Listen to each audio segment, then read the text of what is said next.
Hey guys, today's day 75. So that means we are 3/4 done with this challenge.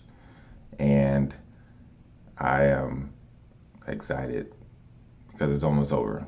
It's almost over.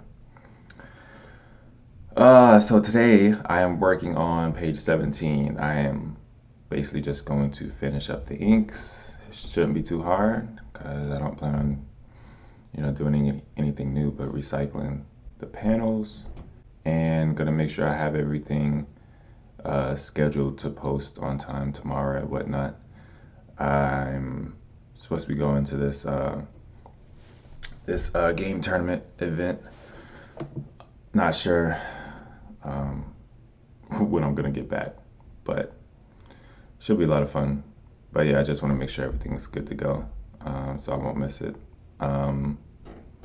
So yeah, that's just what I'm doing today.